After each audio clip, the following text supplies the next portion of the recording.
Hello everyone, welcome to Z Computer Lessons. Nice to have you back. In this paper we are going to solve the 2022 Junior Secondary Computer Studies exam. It's going to be a very exciting lesson, so without wasting any much of your time, let us begin. This is an external candidate's paper. In other words, it's for the GCEs. It carries 70 marks, and the entire paper is has a length of duration of 1 hour 45 minutes. I want to go into detail into these instructions because these are repetitive things, they occur every time. So let's just skip this part. If you want, you can pause this video and go through these questions. I won't mind. But as for now, let us skip and let us start question A. So this is section A. The question reads as follows: answer all questions, mark your answer with a cross or an X on the answer grid provided in the answer booklet. So these are just basic procedures when you're answering the exam, and they carry 20 marks. So in short, they are all 20 questions in section A. So let us answer the first question in this paper. The first question says, a software that can be bought in a shop is called dash software. So we have been given options. The first option is bespoke, second is off the shelf, on the shelf, or tailor-made. So what's the answer here? The answer here is off the shelf. So a software that can be bought in a shop is called off the shelf. I've added some notes here. As you can see, we can say that off the shelf software, this is a software that is this is a software or program that is designed and developed for licensing or sale to the end user. Are you getting me? So these are softwares that are designed for commercial purposes, in short. So for example, video games, Microsoft Office. In Office you will find Microsoft Word, Excel, all those softwares. It can be bought in a shop. This is very common in developed countries, but in Africa the only thing that you can buy are foodstuffs. But if you go in developed countries like America, sure, software is something that you can buy. You just take a walk, you will find the shop that is selling software and you buy it. You take it on your hard drive, on your USB stick, and all that stuff. So these are what we call off-the-shelf softwares. These are simply softwares that you can buy and have been created or designed for commercial use. So you can buy them and basically it becomes yours. So that's the answer on A, on number 1. So let us go to question 2. Question 2 reads as follows: which of the following can protect data being transferred on a network? So which of the following can protect data being transferred on a network? Is it backing up, encrypting, saving, or uploading? So when you are protecting data being transferred on a network, they don't mean putting like a literal password or something. No. What they mean is when the data is being transferred on a network. Let's say we have two computers. There is a computer, the first computer and the second computer, not so. For example, you're trying to send an email or a text message, or anything, a song, a file to your friend, and that data must transfer from that point, your point, to the other point, the terminal or the end point, to your friend. So between you and your friend, there is a sort of a path that data needs to take in order to reach its destination. So what can you use to protect that data such that when it begins to move from your computer or any device that is transmitting that, it can be your phone, to your friend's phone? So what can you use, or what can you do to make sure that the data is protected and no one interferes with that data? So the answer here is encrypting, and I've added some notes here. So what is encrypting? Encrypting is the process of transferring information, or transforming rather. It's a process of transforming information in a way that is ideally only authorized parties can decode.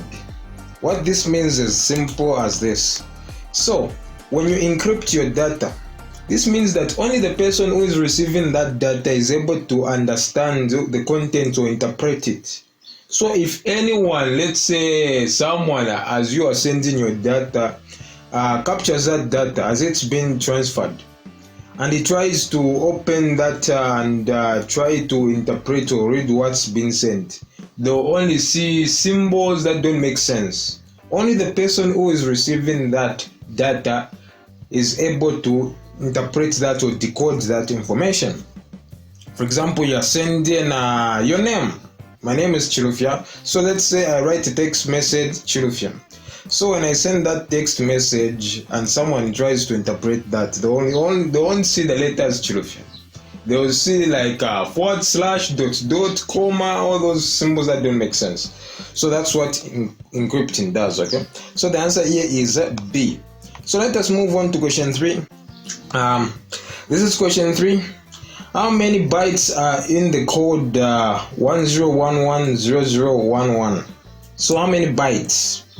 So a byte is a collection of 8 bits, not so. So 1 byte is formed when we have 8 bits. So as I'm from counting, we have noticed that the bits are exactly 8. So we have formed a set or a group of 8 bits, and therefore this qualifies to be called a byte. So now the question is, how many bytes do we have? So the answer is 1. The reason why we have 1 byte is that we have a collection of 8 bits, and 8 bits is equivalent to 1 byte. So we have 1 byte. So that's the answer, 1 byte. Let us move on to question 4. Dash is a type of keyboard which contains fewer buttons and is used in special devices. So dash is a type of keyboard which contains fewer buttons and is used in special devices. So what's the answer? Is it a Braille keyboard, concept keyboard, keypad, or numpad? So the correct answer here is a keypad. But before I give you what a keypad is, let us first explore these answers. A Braille keyboard is used by those that are not that are visually impaired. They can't see properly. So those keyboards are used by those people, and they can type just by filling the characters, the shapes, using their fingertips. So they hold the keyboard and are able to feel the what is inscribed on the keyboard.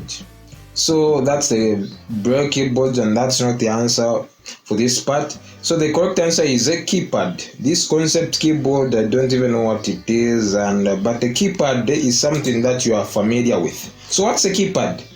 A keypad is a block or pad of buttons, okay, set with an arrangement of digits. For example, a mobile phone. When you are entering digits or a phone number, what you see there is a keypad. Mostly those phones that were available in the early 2000s were having keypads and letters below the numbers, I mean. So the keypads only contains like digits, then a few symbols such as the hashtag symbol and this asterisk symbol, and a few letters. So yeah, that's the keypad, okay? So the keypad is a type of keyboard which contains fewer buttons. So that's the answer. The answer here is C. Let us move on to question 5. Which feature in a word processing program is used to change selected sentences to capital letters or small letters? So which feature is that? So the feature is called the uppercase, or the change case. In this case, it's the change case. So what the change case does, it lets us change the selected sentences and make them to capital letters or small letters. So let me show you real quick. I like to demonstrate as always so that you get a grasp of what I'm talking about. Let us open Microsoft Word and I'll be able to show you from there real quick. I won't waste any much of your time. This is just for the sake of those that are not familiar with this. Let me just show you what this does, the change case. It's a very handy tool, and it will save you a lot of time and headaches. So let me just show you real quick what that does. So let us open a blank document. Let's just wait for it to load, and we'll be able to do it from there. Let's say I type something. Today is a Monday, of which today is a Monday, by the way. As you can see, the letters are basically lowercase, or the small letters in short. Okay, so now let's say that I want to type my letters now in, uppercase or in the big letters. I have two options. I can delete everything. I press my caps lock button on the keyboard, then I start to type what I typed. Now imagine that I typed like an entire page of over 300 letters or characters. Imagine the headache. So I can say this is what did I type? Today is a Monday. Hopefully I typed Monday correctly. Today is a Monday. Have you seen? This is the option. You see, this is not effective. This is not how things should be. So in Microsoft Word or other programs, okay, let's just deal with Microsoft Word since the question is talking about Microsoft Word. In Microsoft Word, there is a feature that is very, very useful, such that even if you typed an entire document with small letters, you can instantly change them into capital letters or uppercase within just a fraction of a second. So this option is not effective, so let us go back by pressing the keyboard buttons Ctrl and Z, and so this is how we started. Now this is the second approach. You can select this by triple clicking your left mouse button consecutively 3 times, okay, to select your entire paragraph. Then you can go in the home tab. We are currently in the home tab, obviously, and here in the fonts group you'll be able to see something that says change case. So by clicking there, you have options. We have sentence case, lowercase, and uppercase. So we are interested in these two. Okay, so look what happens here. I want you to pay attention to what will happen here as I click where it says uppercase. As you can see, within a fraction of a second, my paragraph has been changed into uppercase. This also applies in the reverse or vice versa by just going on lowercase, and all my letters are back to the lower alphabetical cases. So this is one function. So the answer here is change case A. So let us go to question 6. Question 6 says a type of network formed between a Bluetooth earpiece and a smartphone is a dash type of network. So what do we call this network? Is it a local area network, metropolitan area network, personal area network, or storage area network? So the correct answer here is a personal area network. The reason why it's personal, it's because you're just using devices that are personal. No one is using them. Your mobile phone is personal, your Bluetooth earpiece is personal, and you're just centimeters. The connection is very small. It's just centimeters away from your devices. You're not sharing it with people like, let's say, meters away, kilometers away. No, it's just a small radius, a small area. So this is why it's called a personal area network, because it's very personal. It's a very small network such that as you are walking, you are able to connect your earpiece and your phone. It's not that big, as opposed to these metropolitan networks that networks for connecting different cities, local area networks for connecting businesses like buildings and so on and so forth. So the correct answer here is personal area network, and this is by far the least storage, or what is the least the smallest network that you can connect your devices. It's a personal area network. So the PAN or the PAN is the answer for this question. So the answer is C. Let us go on. I added some notes, so let us check first real quick. So the PAN. So what is the PAN? The PAN is a computer network for interconnecting electronic devices within an individual personal workspace. So as I earlier emphasized, it's just for connecting devices for a small radius within just an individual workspace. It can be just so as you are sitting on the couch, you are able to connect. As you are running, as you are sitting, studying, it's a small network basically. Okay, so the answer there is C. Let us move on to question 7. The keyboard shortcut that allows a user to undo the last command is what?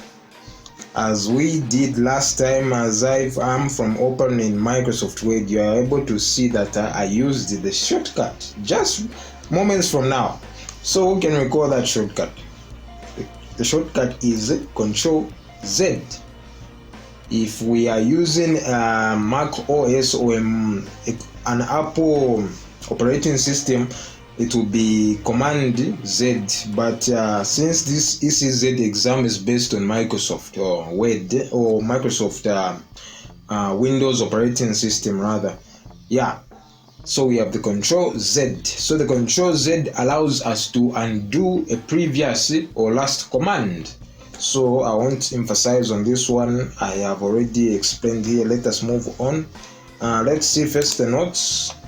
So we can press the undo Control Z repeatedly if you want to undo multiple steps. So in case you made different changes along the way, you can press the Control Z multiple times. That will take you further in the past in your previous actions. So that's one way of looking at it. So let us go to question 8. The question 8 says a pre-formatted document which is edited when creating a brochure or magazine is called a dash. So what do we call a pre-formatted document? So is it a sample, a specimen, a template, or a wizard?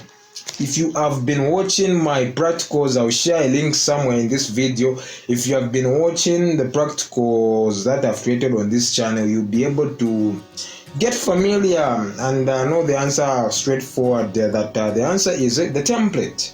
So the template is used to, it has been created for you obviously. Let's just check the notes. A template is a pre-formatted document and it can save you time. So let us open Microsoft Publisher. Microsoft Publisher.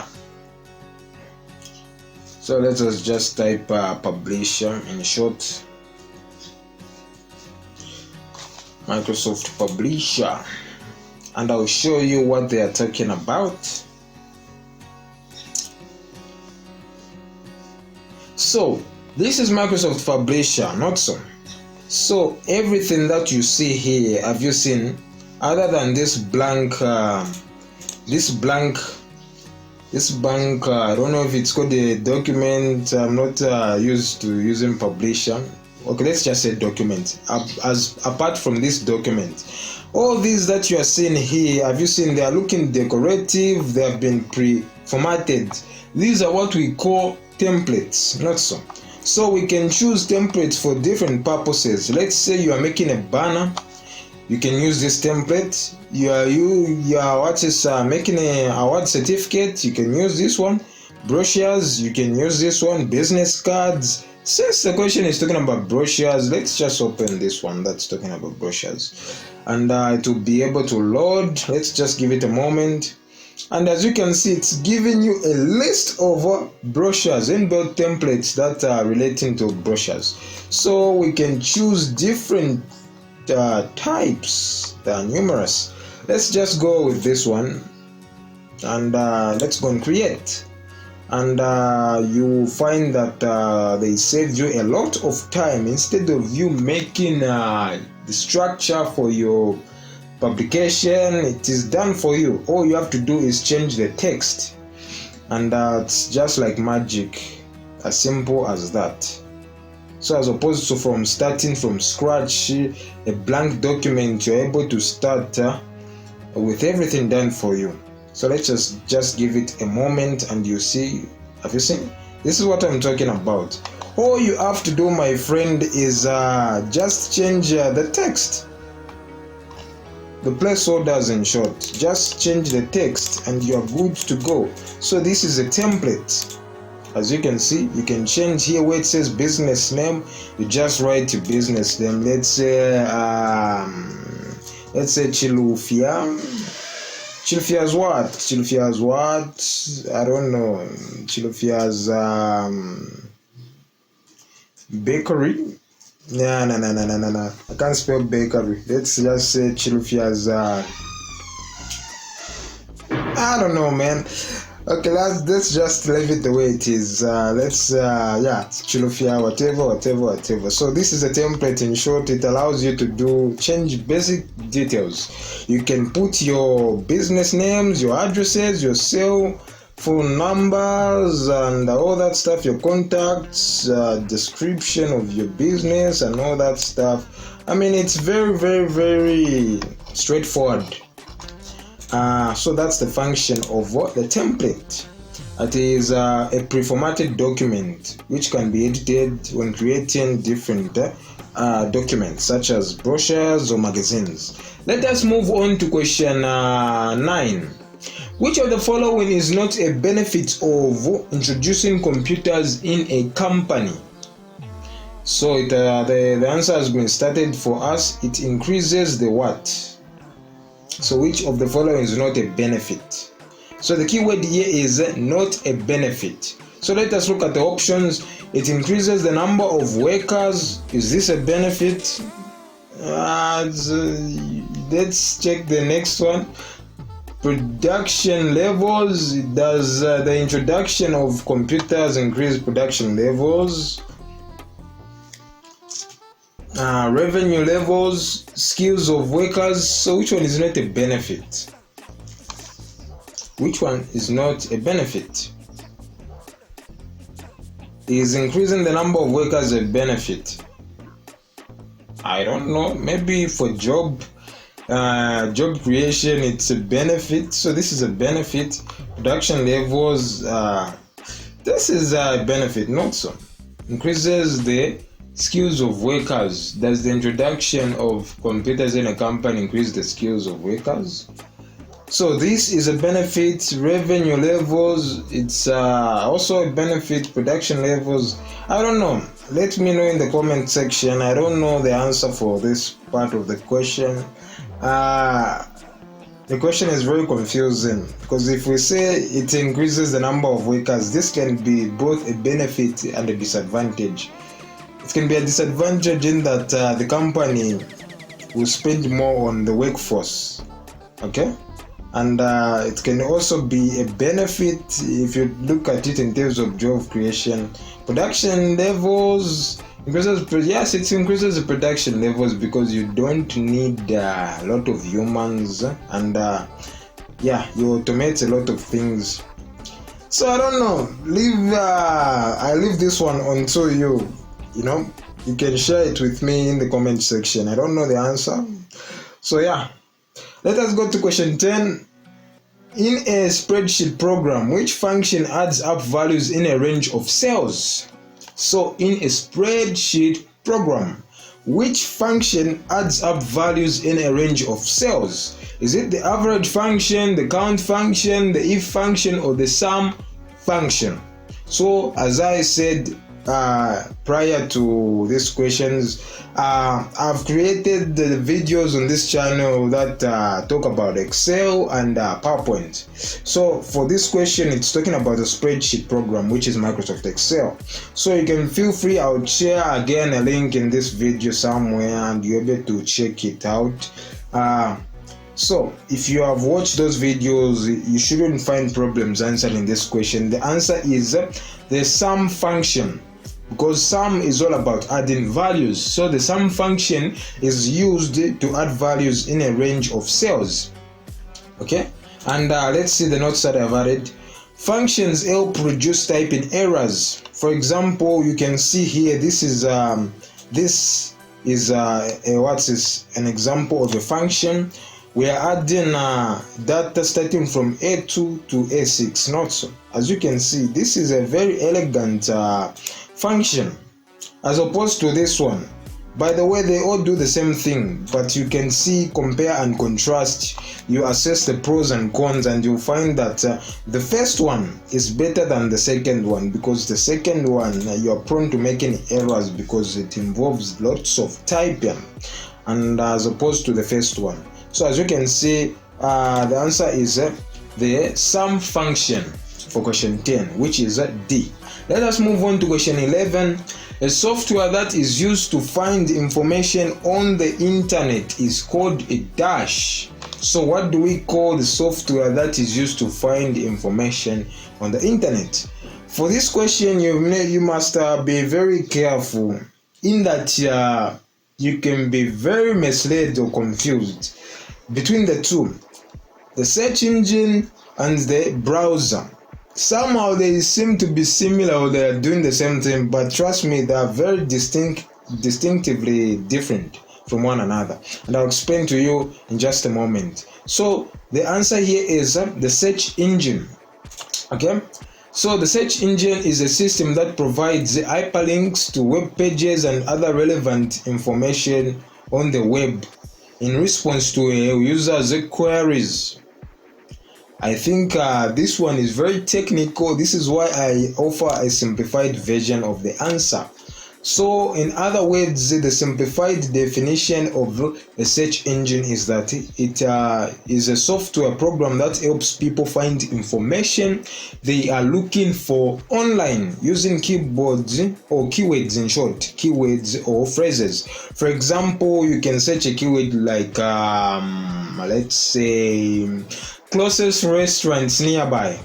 Okay, you can search, that's a phrase. You can search algebra, so that's a word. You can search what is algebra, how to drive a manual car, you can search basically anything using a search engine, and it will provide websites, different websites or online platforms for you to find your information.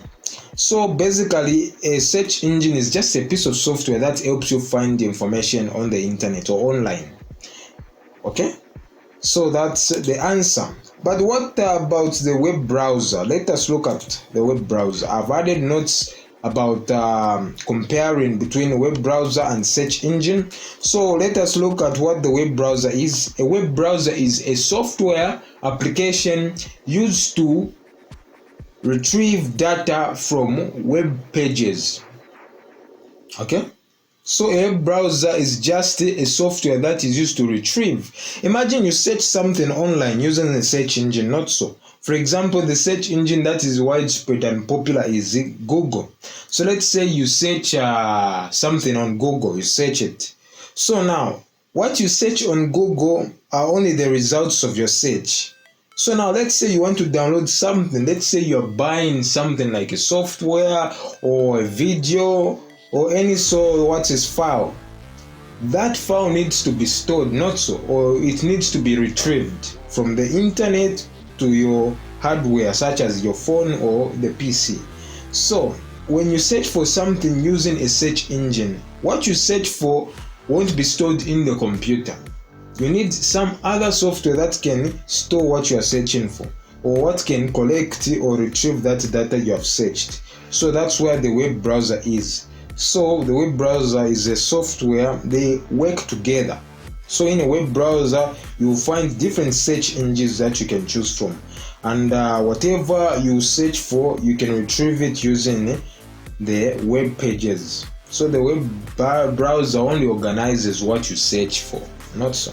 So I mean, you can look it up on the internet. It's very, very, very interesting stuff. You can check it in your free time.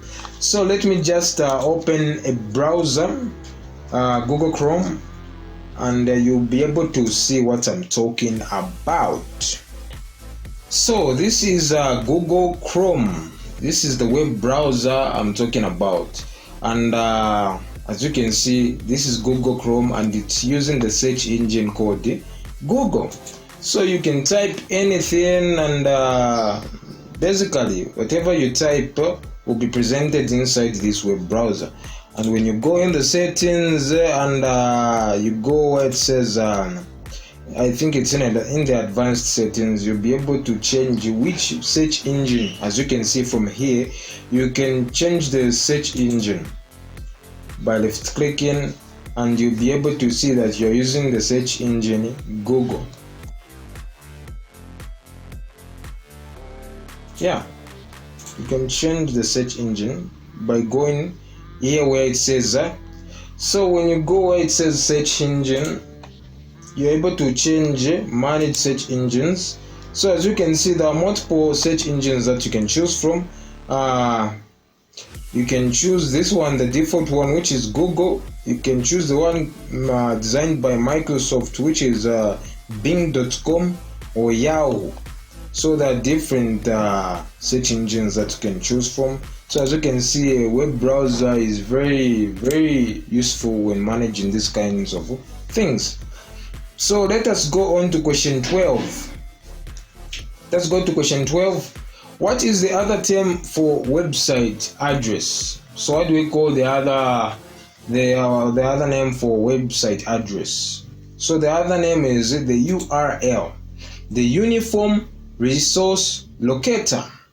So what is the URL?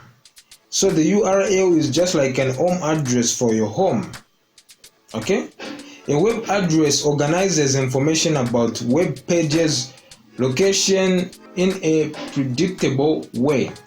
So a URL or Uniform Resource Locator is the other term for website address. For example, www.amazon, www.apple, www.microsoft.com, www.facebook.com, www.youtube.com. There are numerous URLs. Let me show you from Mozilla Firefox, and you'll be able to see that even in the search engines, it gives you an option of just typing phrases or keywords, or if you want, you can enter directly a URL if you know that URL. So this is one of the benefits of a search engine. You can search for data just using yes, as you can see, enter address or search. So you can either just enter a web address, for example www.youtube.com if you know it, or if you want, you can just write the name of the video and the search engine will be able to give you those URLs that you can choose from. So as you can see, even the Google, the Firefox, you see, they are aware that you can have two options of searching for things. You can enter an address or just search your word or phrase directly.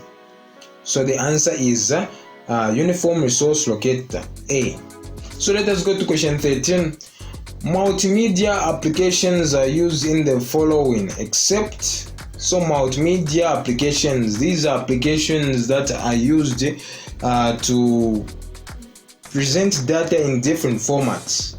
For example, audio, video, using pictures or graphics, and so on and so forth. So the question is saying multimedia applications are used in the following except what? Is it except creating a music or video? Is it production of audio files? Is it production of optical files? Or is it production of, or what is it recording a video conference? So the correct answer here is the production of optical files. Remember when I said a multimedia is able to present data using audio, and music is clearly audio, and video is music or videos. This is incorporating two things. It's incorporating audio and pictures or graphics. So whatever is audio, video, text, whatever, those all fall under multimedia applications, not so. Except these optical files. So you cannot use multimedia applications when you are using these what is for production of optical files. So the correct answer here is C, because the question is saying except. Okay, so the correct answer here is C. Multimedias can be used for creating musical videos, production of audio files, and recording a video conference, except the production of optical files. So the correct answer is C. Let us move on to question 14. How can a user who spends a long time on a computer avoid a healthy risk? How can a user who spends a long time on a computer avoid a health risk? Is it by playing music, using headphones, regularly changing sitting positions, regularly backing up data, or regularly changing the computer? So the correct answer is regularly changing sitting positions. Because mind you, if you are sitting, for example, 3 hours, 4 hours, even an hour, you're sitting for an hour straight without changing the sitting positions, my friend, you will have an unhealthy problem. Okay? Because our body is designed to move, not sit constantly. You must change regularly your sitting position. That way you will allow blood to flow easily throughout your body. So the correct answer is B, regularly changing the sitting positions. So let us go to question 15. In PowerPoint presentation, previewing and displaying a slide is done in the dash view. Is it note page, outline, slide shoulder, or slideshow?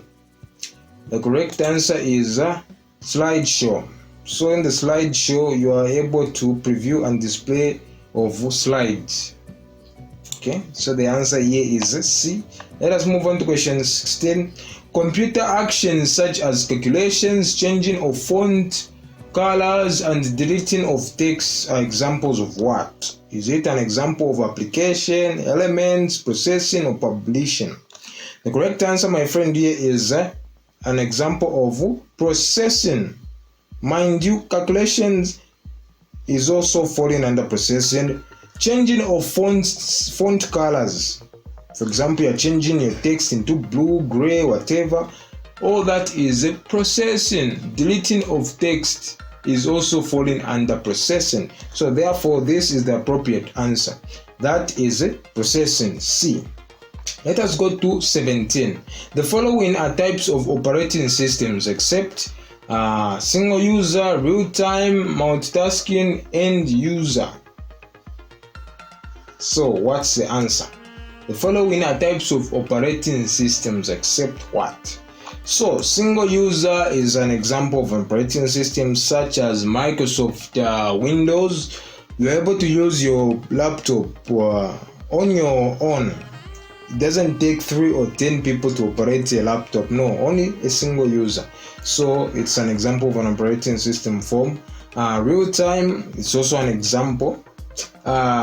Multitasking, no, this is just a function, I think. End user, let's see. So the correct answer here is D, end user. End user is just anybody who ends up using a product. For example, Facebook, we are end users of Facebook. It has been created for us by programmers and all these big corporations, and we end up using that software. So we are the end users, and that doesn't even deal with operating systems. Even a movie, when you are watching a movie in a cinema or at home, we are end users.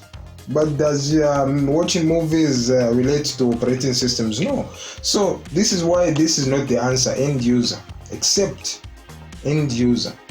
This is not an example of the operating system. Therefore, it's the answer. All this single user, yes, there is an operating system or numerous operating systems that allow people, only a single person to use them. So this falls under operating systems. Real time, for example, ATMs, banks, those are real time systems, and they use operating systems that deal with real time. You're able to do things at the same time, because money is a sensitive thing in nature. You must be very timely when dealing with it. Not so. Multitasking, yes, the computer, as I'm using the computer right now, it's recording audio, it's accepting input, it's doing all lots of things at the same time. So that's multitasking. So the correct answer is D. Okay. So let us go to question 18. Performing financial transactions such as money transfers using the internet is called what? So what do I call the performing of financial transactions such as money transferring using the internet? So whenever you see E in front of a word when you're dealing with computer related issues, it stands for electronic, not so. So this is electronic ATM, electronic banking, electronic buying, and electronic depositing. So the question is saying performing financial transactions. So when you say financial transactions, it's a two-way thing. I think you are sending and receiving and doing and all that stuff. Yes, so the correct answer is e-banking. So e-banking is a method of banking in which the customer conducts transactions electronically via the internet. So it is called e-banking, as opposed to all those traditional banks, the where we go physically to the bank. This is just a more convenient and way of transferring and doing basic financial transactions using the internet. So that's the answer. Let us go to question 19. Why is it not advisable to open unsolicited? So let me just read it properly. Why is it not advisable to open unsolicited email? Is it to avoid antivirus installing itself on a computer? This is a final one. I'll explain just in a couple of seconds why it's the funniest of all these answers. Users from sending, is it to avoid users from sending open emails or open mails? Is it to avoid malware from attacking data on a computer, or is it to avoid users from receiving open emails?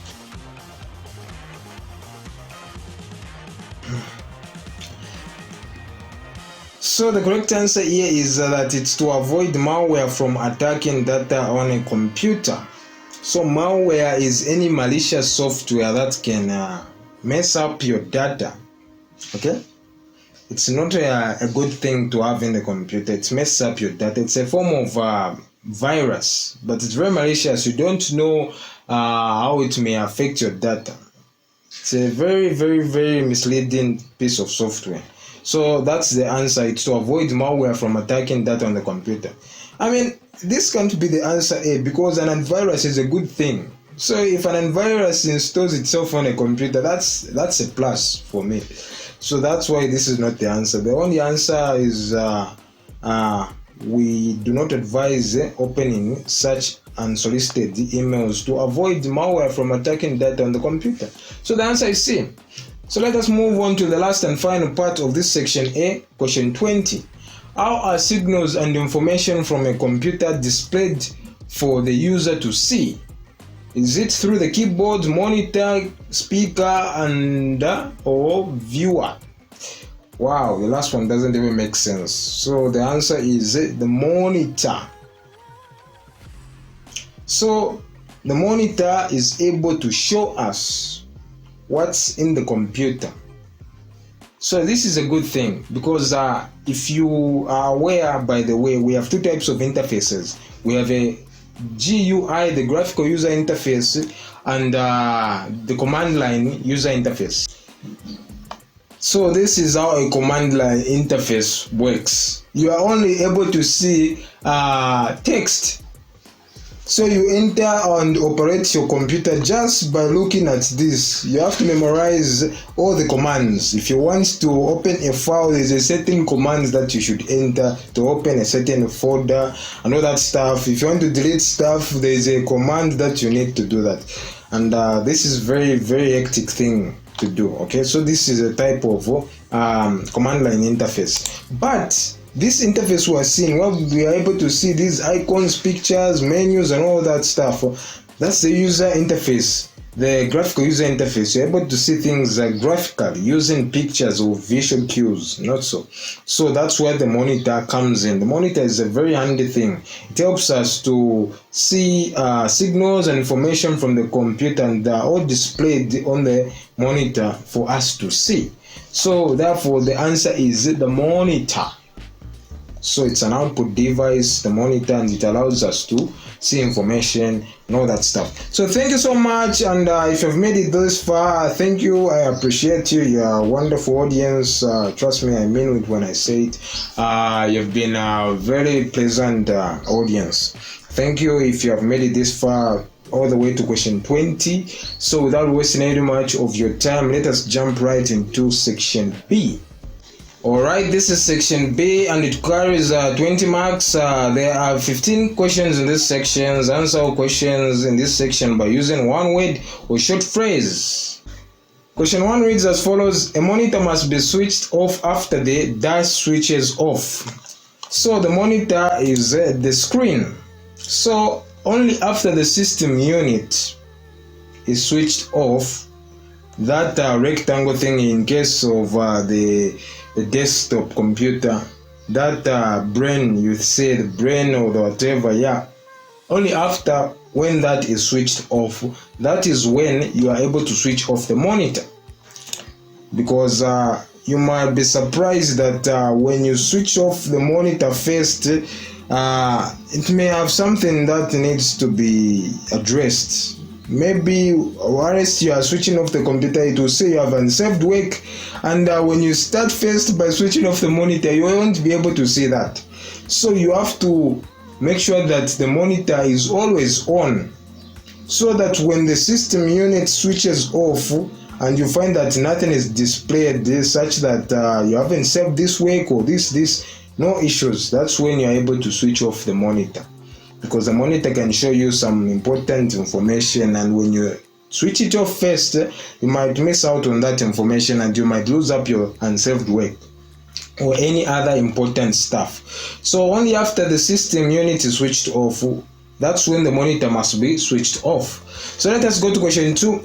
Dash is a type of repetitive strain injury caused by typing for a long time on a keyboard. And dash is a danger posed by electrical wires that are not covered. So there are two answers for this question. Let us address first the first answer. The first answer is forearm or wrist pain. So the forearm or wrist pain is a type of repetitive strain injury caused by typing for a long time on a keyboard. Because think about it, when you are using a keyboard, you're using your hands, not so. So when you type that work or document for a long time in a consecutive pattern, you are going to have a repetitive strain injury because you are doing a repetitive task. You are doing the same movements with your hands, not so. So you are going to suffer the health risk of having repetitive strain injury on your forearm or wrists. So that's the first part of the answer. The second one is electric shock.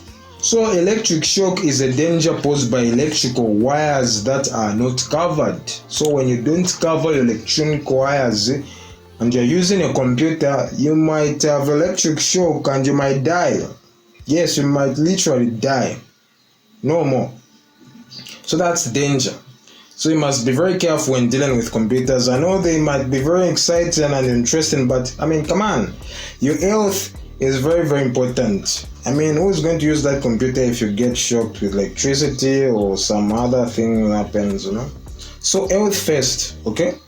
You must be very, very careful when dealing with computers, my friend. So let us go to question 3. Dash converts hard copy into soft copy, while dash converts soft copy into hard copy. So this is just the converse of the other, or inverse. So whatever will be here will be the opposite to whatever answer will be given here. So let us explore the answers. So now, in terms of computers, what converts hard copy into soft copy?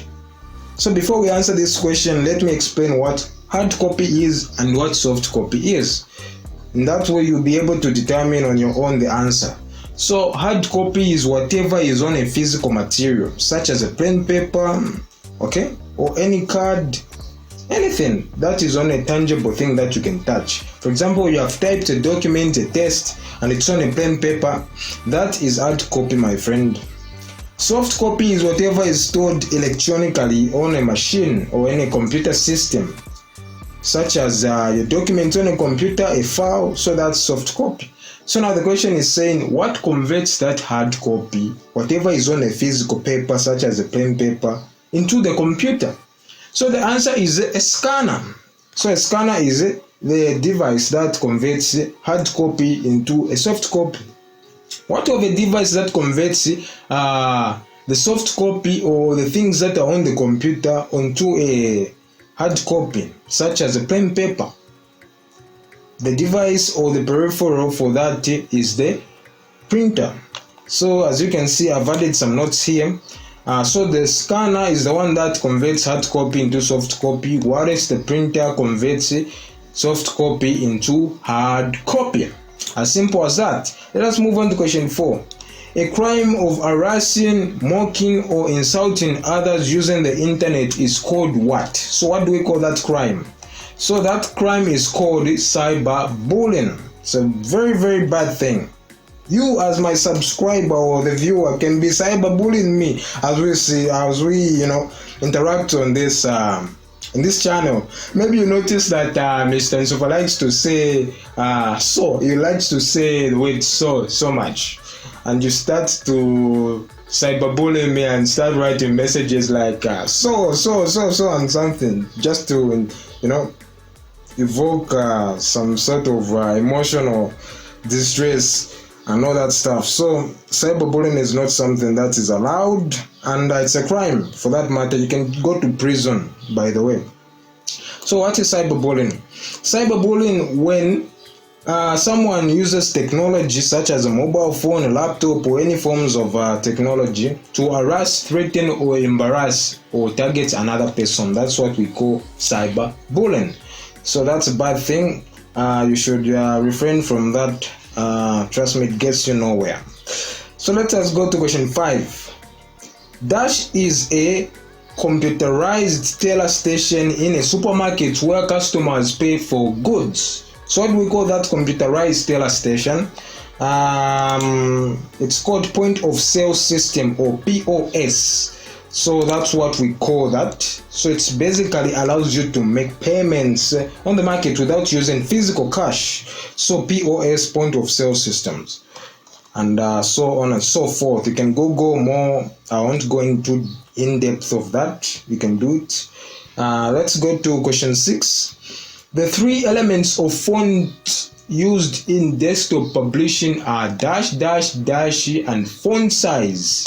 So the 3 elements of font are typeface and style. So these are the 3 elements. Typeface, as you can see this document, you will notice that these letters in this document are different from these letters in this software. So that's what we call the typeface. It's like the style of the text. Some texts have decorative ends, some don't. They just have plain text and all that stuff. So these are the 2 answers: typeface and this style. So the 3 elements of font used in a desktop publishing are typeface, style, and the font size. Okay, let us move on to question 7. Dash is a global system of interconnected computer networks. So if you are viewing this video right now, you are a benefit or beneficiary of this interconnected system of computers. Okay, so what do we call this? We call that the intranet. So when you are using the internet, you are using a global system of interconnected computers. There is a computer in the United States of America, in Zambia, in Europe, whatever. All those computers, those millions and millions of hundreds of millions of computers are connected, and they form a single network called the internet. So therefore, if I share this video on YouTube, YouTube will distribute this to servers, let's say in United States of America, Brazil, Australia, and all that stuff, and we are able to share information very easily. So the internet is an interconnection of computers. that form one giant network, and therefore it doesn't have an owner. No owner, no government entity owns the internet, okay? Because it's interconnected. Numerous computers are connected and they share information and resources. Let us move on to question 8. In Excel, columns are labeled by dash and rows are labeled by dash. So columns, let me show you Excel. Let us open Excel. I usually misspell the word Excel. I don't know why. But anyways, there's nothing I can do about it, you know. So let us open Excel and I'll show you from there. By the way, I greatly emphasize that, check out the videos, the practical videos. They are there for you. I created them specifically for you to view them. You'll be able to learn tons of things. In these past paper reviews, I only talk about a few concepts and features, but in there you find in-depth knowledge. So just check them out, please. Yes. So these that are labeled as letters are called columns. So this is column A, column B, column C, all the way. And what we see here, the horizontal rather, if we look at them from a horizontal perspective, they are labeled using numbers. So as you can see, columns are labeled using letters, rows are labeled using numbers. So let's say I type something here. As you can see here from the name box, you're able to see G7. This tells me that whatever I've selected, the cell I've selected, is located in column G and row 7. So that's what the question is saying. So in Excel, columns are labeled by letters, whilst rows are labeled by numbers, as you can see here in these notes that I've added for you. Let us go on to question 9. How can a computer be protected from damage caused by electrical fires? So I added the notes and these are the answers that I found. So you can protect a computer by using fire suppression systems, and these are used by, for example, in an office or a computer room. Okay, so these are systems that are expensive. This is why I added other options by using surge protectors. For example, when the voltage is very high, there is a power cut and the voltage comes with very powerful. So you can use surge protectors. Basically, they use fuse and they blow up instead of the computer blowing up. So they sacrifice themselves for the computer. The other ways is by turning off electrical appliances that are not in use. So you turn off whatever is not in use. When the printer is not in use, you turn it off. When something here, the projector and all that stuff that are not in use, you basically turn them off, man. I mean, you'll save a lot of power and lots of bills and electricity. The other one is avoid messy wires. Yes. Stop being James Bond and Tom Cruise here. You must stop messing with wires. All those wires, you must insulate them properly so that, come on, enjoy life and things will turn up. I don't know why I'm saying this, man, but trust me, you must avoid messy wires at all costs. If not for your health's sake, at least for us. I don't want to enter into a computer lab with naked wires, messy wires, and all that stuff. No. Please. The other one is cool the room. Mind you, computers overheat. They are using electricity to function and they overheat. Sometimes as they are overheating, they melt and all that stuff. So make sure that there is proper ventilation in the computer room as you are using them and so on and so forth. So you can come up with different answers. These are general answers. They are not the only answers that you can choose from. So let us go to question 10. A dash is a folder inside another folder. So what do we call a folder inside another folder? So the answer is a subfolder. It's essentially a folder within another folder. If you want, you can have a folder within another folder, within another folder, within another folder. I know it's crazy, but yeah, you can do it. So let me show you the reason why I'm saying this. So let's say I right click on my desktop and I choose where it says new, and let's say I call it A. So this is folder A. Then I open this folder, I double click it, and we are inside that folder. In this same folder, I can right click and say I need another folder. I go on new. Let's say I call it B, and I save the name. Then I enter in this same folder, and in the same folder I say all right. I need another folder. I right click. I don't know why anybody should be doing this. You say new folder. I call it folder C. As you can see, you go on and on and on, and I double click inside this folder again. I open this folder, I click on new folder, I call it D and all that stuff. As you can see, it's an endless loop. And when I close this, as you can see, if you compare these folders, this one looks like there's only one thing or one item inside. But when you see this icon, it's showing that there's a folder inside another folder inside another folder and all that stuff. So if I open this first folder, I'll be able to see folder B. If I open this folder, I'll be able to see folder C and all that stuff. As you can see here in the directory, we have 4 folders. So this is very messed up thing. Let me just delete it. I don't know why a person can do this, but yeah, it's an option if you want it. So it's called a subfolder, okay? So it's called a subfolder. Let us go to question 11. Apart from item identification, the other use of a barcode is to what? So the other way we can use the barcode is to track inventory or inventory control. Let's say you run a supermarket or a shop and you have a barcode. Rather than just using that barcode to identify these products, this is a baby product, this is a book, this is a what, you can use a barcode to track inventory. Let's say you have, what can I give as an example? Let's say you have 500 books, A4 books, okay? You have 500 books, and a customer comes in and he buys, let's say, 10 of them, okay? So, I know this is not mathematics, but trust me, he buys 10 of them and you have 500.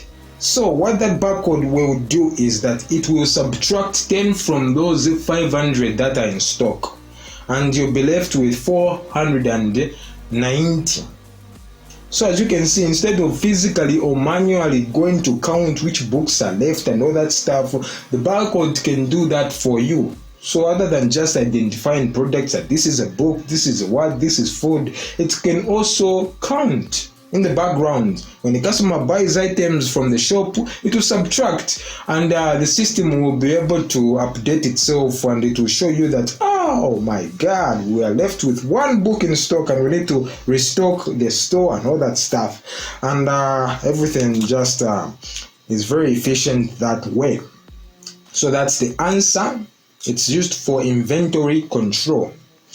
So where are we? Let's go to question 12. Dash is a copy of an email sent to a second recipient without the knowledge of the first recipient.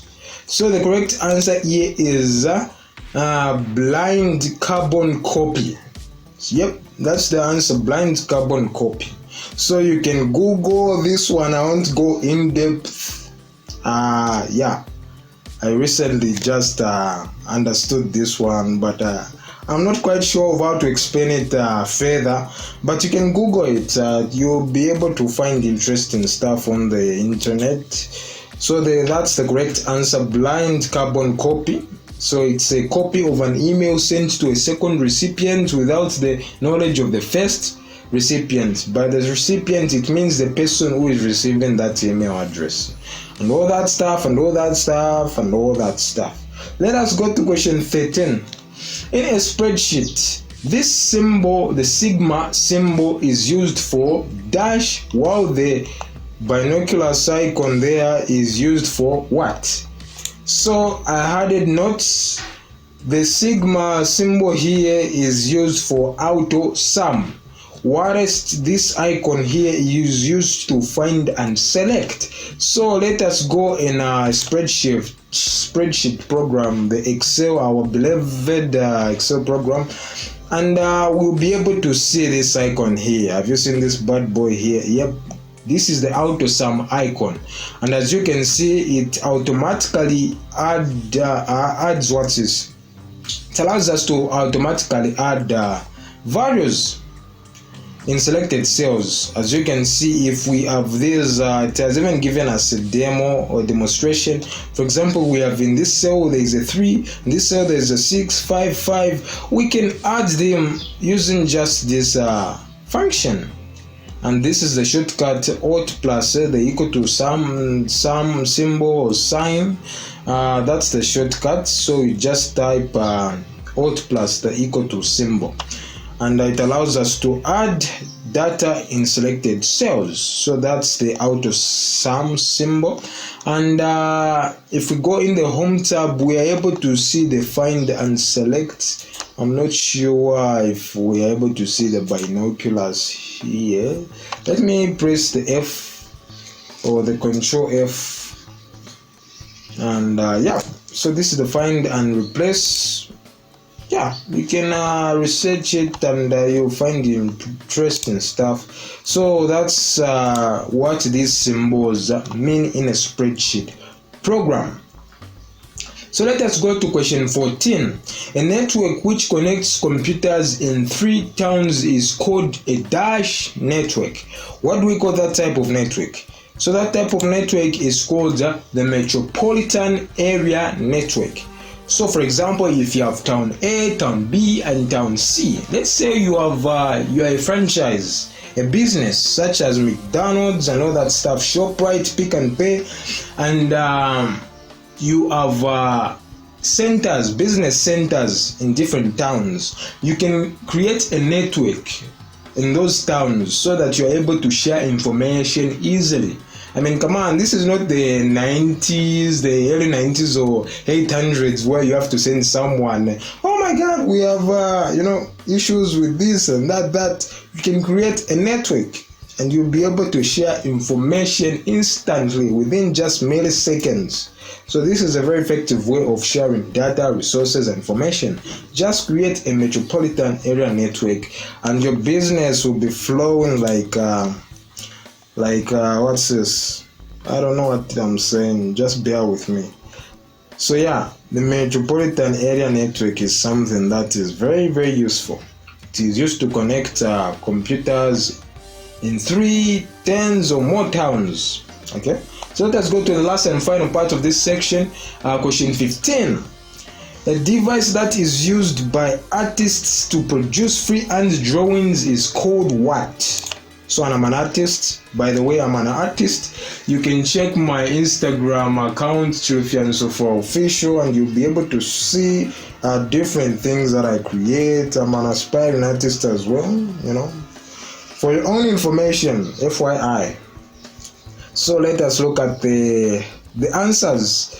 So I found numerous answers. I don't know which answer honestly, but I found there's a graphic pen, there's a stylus, there's also a drawing tablet. So these answers are one and the same thing. You can choose either of these answers, and if you want, you can go in depth on our anchor called Google, and you'll be able to find valuable answers and resources. So that's it for this section, the section B. Thank you if you have followed along with me.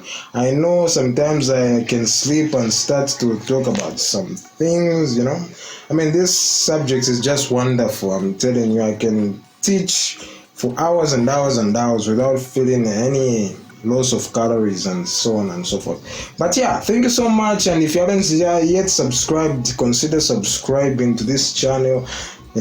The best is yet to come. I give you content like no other channel there is. Okay, so thank you so much. Consider liking this video, comment, and I'll be able to get to you. So thank you so much, and I'll see you in section C. Alright, welcome to section C. Section C consists of 30 marks, and this is the most interesting section of all the sections. Trust me, there's a lot to learn, and sit back, relax, and enjoy the show. So all the 5 questions in these sections are to be answered. Let us start with question 1. Yep. Question 1 is as terrifying as it comes. The COVID-19 pandemic has caused schools to adapt to the use of information and communication technology in the learning and teaching process. Yep, this is what happened in 2020. It was a very bad and sad thing. Unfortunately, countless people lost their lives. In this world, we have to be prepared for whatever comes next. But we bounced back and adapted, and humans are great at that. So the question is talking about the COVID-19 pandemic and how it forced different learning institutions to adapt to the use of technology, such as YouTube, as I'm doing. I'm using information and communication to teach. So the questions are as follows. What term describes the learning done using ICTs? The correct answer is e-learning. As I said earlier, whenever you see E in front of a letter or a word, we're talking about electronic learning. So we are learning electronically using information and communication technology, such as your mobile phone, your TV, your laptops, and all that stuff. So that's the answer. B says, give 2 advantages of using ICTs. The advantages is that it's very convenient. You can use it at any time. It's not time bound. As a physical school, mortar and brick school, a physical traditional classroom. No. You can do it whilst you are taking a commute in a bus. As you are walking, as you are on the couch, you can do it basically anywhere. Yep, as I say, when I mean anywhere, I mean anywhere. You know what I mean when I say anywhere. Yeah, I won't get into detail, but you can do it anywhere. It's very convenient. You can do it. It's learner centered. You can choose what you want to learn at your own time. Instead of being forced to learn a certain concept, you can skip it, you can pause it, you rewind, you can play it over and over and over, and all that stuff. It's very, very effective. You can think of numerous answers, but as for me, this is why I just end, because there are lots and countless ways this is very advantageous. Let us go to C. Give one way a teacher could give lessons using ICTs during the COVID-19 pandemic. There are numerous ways. I'm going to share 3. You can deliver lessons using Zoom, which is a communications platform. Obviously, you can use Zoom as a way of sharing your lessons. All they have to do is enter the password, and they will be able to connect to that Zoom lesson. You can use multiple ways. You can send lessons through WhatsApp. You create a WhatsApp group, and you're able to send materials there. You can also use YouTube. You create a YouTube channel, and the learners subscribe and all that stuff, and they are able to learn. You're able to use Facebook. You go on a live lesson and all that stuff, and they will be able to comment and share their knowledge and suggestions. So there are countless ways you can do that. It's very, very convenient. So let's go to question D. Mention 2 disadvantages of learning using ICTs. Yep, everything has a disadvantage, not so. So let us explore those disadvantages. So the disadvantages are that as you are using ICTs, it's very costly. It uses data. Wi-Fi is not free. It's not a free resource. So whenever you want to learn, you have to have enough data. So that's one downside. Another downside is that the network must be very strong, because imagine you are doing a live lesson, a live lesson as you are teaching, and the internet is very poor. you are going to miss out, and it's going to be frustrating because most of your attention, instead of focusing on a certain subject such as mathematics, which is very focus oriented, you have to be very focused and alert, you'll be able to have challenges. You're going to be focusing on the network and all that stuff, and the learning will be distorted. So that's one of the two downsides. The other one is that when you're living in undeveloped nations such as those in Africa, obviously, some won't be able to afford devices such as PCs, mobile phones that are advanced, and you are going to be, the learning will be distorted. It won't only be available to those that can afford to, access these ICTs. So it creates some sort of, unfairness and all that stuff. So there are numerous disadvantages to this, and obviously mobile phones are very addictive. Instead of you paying attention to the lessons, you'll be able to go on social media as opposed to being in a confined class. So there are different disadvantages. Just feel free to explore them, and there are lots and numerous on Google. So yeah, that's one of the downsides.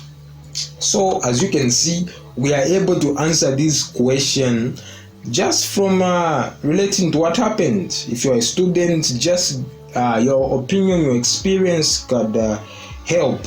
So yeah, let's go to question 2. Complete the following table by filling in the missing device names and uses. So we have been provided with 3 different devices. We have been given the first one, which is A, then the second one B, and the third one, which is C. So let us answer the questions. So as you can see from the images, you're able to determine that this is a joystick, and that's the answer that I've provided. So this is the name of the device, the joystick, and this joystick is used for input when playing games. So when you're playing a video game, as opposed from using alternatives such as the keyboard or the mouse, you can use a joystick and you'll be able to enjoy your gaming experience. So let us look at the other one. What's this device? This device is obviously familiar to most of you. It's called the microphone. Okay, so the microphone is used to do what? So the microphone is used to produce amplified sound. The reason why I'm saying that it is used to produce amplified sound is because, if you're using it in a small audience, it won't make a difference, not so? Because the people are just able to hear you clearly. The sound doesn't have to travel long distances. So now imagine that you're speaking to a crowd, such as a function or occasion or something, a show, and the people at the furthest of seats want to get what you're saying. Okay? So a microphone is used, and it's very convenient because you can speak at your natural tone and it will be able to amplify that sound, and the people, everyone will be able to get what you're saying, not so. So another function of the microphone, it is used to take the sound and make it into a digital format. You can record that a song, for example, through the mic, and it will be transferred digitally into the computer, and you may manipulate it further if you want. You can process that sound and so on and so forth. So let us explore this last device on C. So this is the webcam, and what's the function of the webcam? The webcam is used to record or stream to a computer or a computer network. For example, if I can afford a digital camera, I can place it on my computer, and as I'm explaining, you'll be able to see my face. Or if I'm doing a live stream, such as I'm sharing something in real time, something live, I will be able to use that webcam and share it to a network. For example, share it on social media, share it on Facebook and all that stuff. Question 3 states as follows: USB is a common feature on many devices.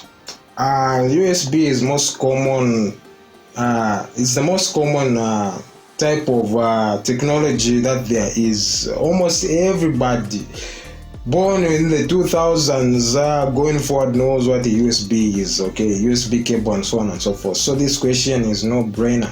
So let us answer this question. What do the letters USB stand for? So the letter stands for Universal Serial Bus. So the Universal Serial Bus is what we refer to as the USB. So question B says mention two devices on which USB is used.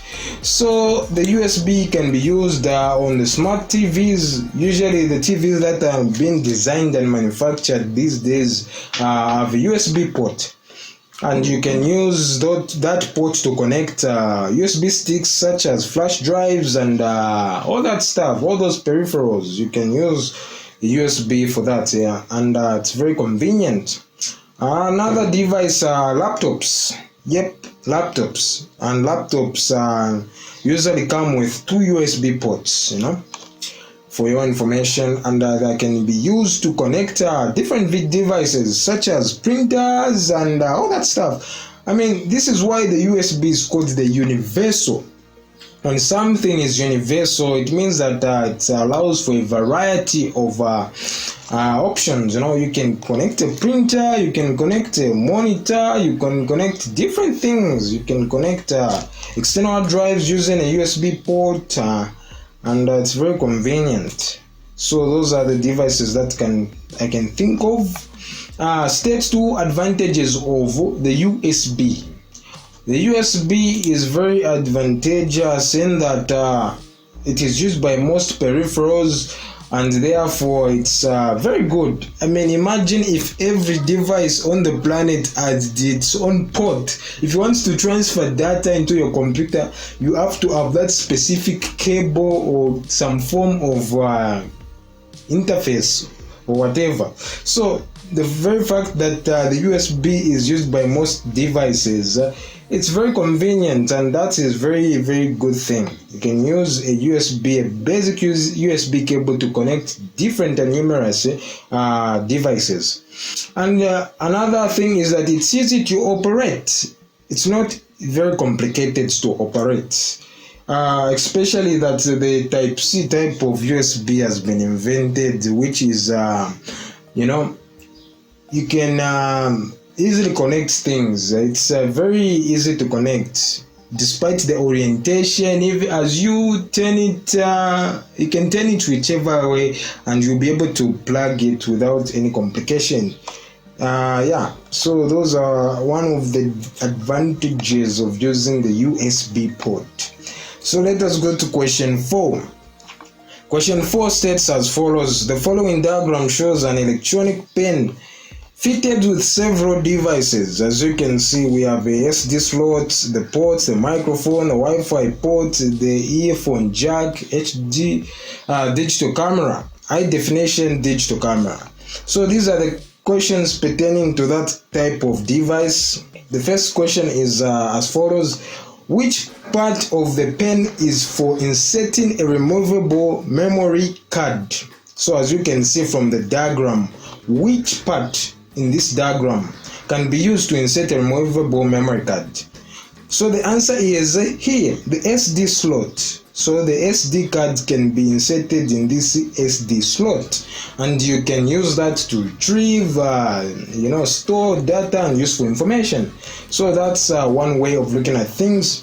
Let us go to B. State two ways data can be transferred from the pen to a desktop computer. So how can data be transferred? You should give two ways.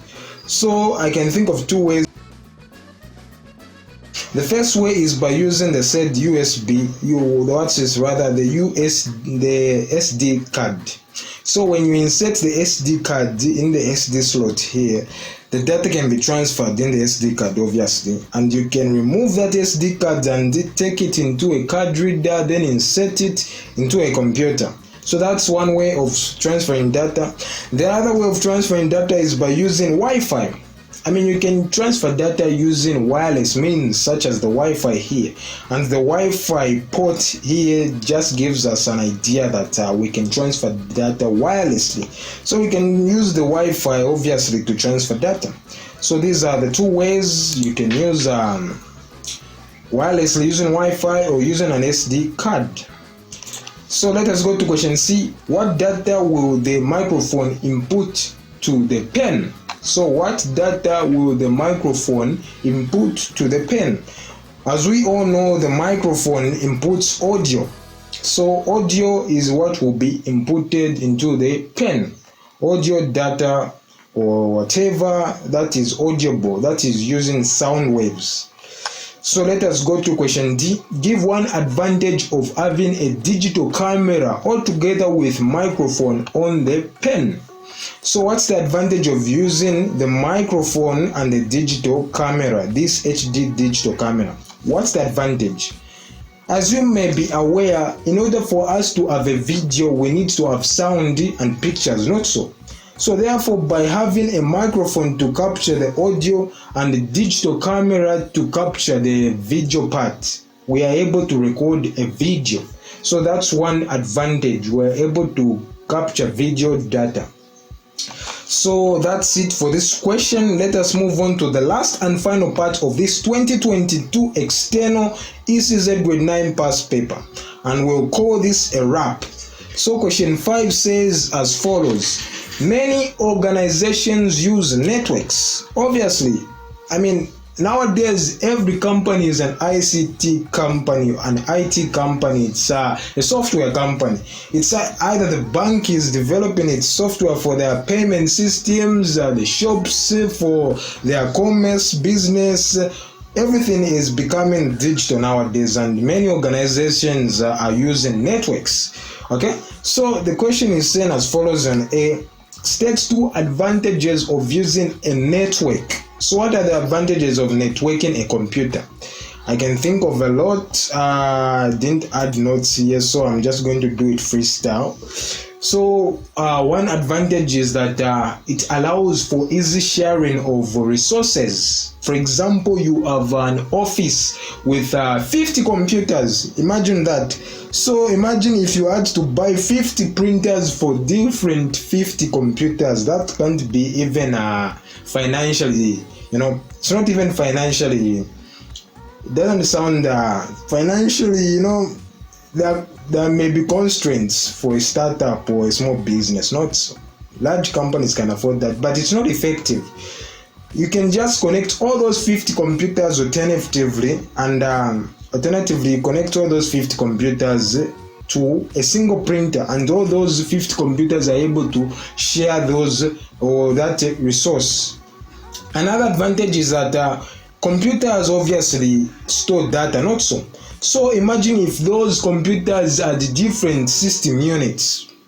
If you have a network, you can create a server, and everyone working on the computer or the client, anyone working on the computer is able to access the same hardware, the server, and the same storage. You're able to store different things on a single network, as opposed to having numerous hardware. You can save a lot of money and space by just having a single server, and all those 50 computers are sharing the same server. And another one is that having a network allows for collaboration. If you have a network, you are able to collaborate as an organization and as a team.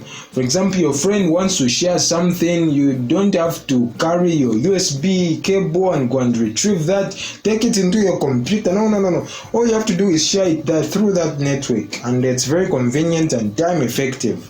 And that's one of the things that I can look at. Sharing resources, collaboration, and all that stuff. So let us go to question B. Name a device used on a network to connect to the internet. So one device I can think of is the modem, the modulator, demodulator, or the router. So the router can be used to connect the computer to the internet, and you'll be able to access the wonderful vast ocean of knowledge available out there. So let us go to question C. Mention one resource in an organization that can be shared on a network. As you can see, I've already mentioned the answer. One resource is the server. You can use a server as a resource that other computers in an organization can share. Another resource is the printer. You can use just a single printer, and all the computers, all the members of staff in an organization can share that resource at the same time, and so on and so forth. Let us go to the last and final question of this question paper. Question D. What is meant by the term intranet? So the intranet is a type of network. It's like the internet, but it's more secure. Not anyone can access the information on the intranet. It's a private network, okay? So the intranet is a private network used by an organization, and its primary purpose is to help employees securely communicate with each other, store information, and help collaboration. So that's it. Thank you so much. If you have made it all this way, I appreciate everything that you have done, and I thank you very much if you have followed along. Make sure that you give us your feedback. If there is something that you found interesting or disturbing in this video and you want to emphasize, feel free to share that in the comment section. Everything is accepted, and except cyberbullying. Yep, cyberbullying. If you do that, my friend, you're out, obviously. So yeah, thank you so much. Feel free to share your feedback, and I'll see you in the next video. Have a lovely and nice day.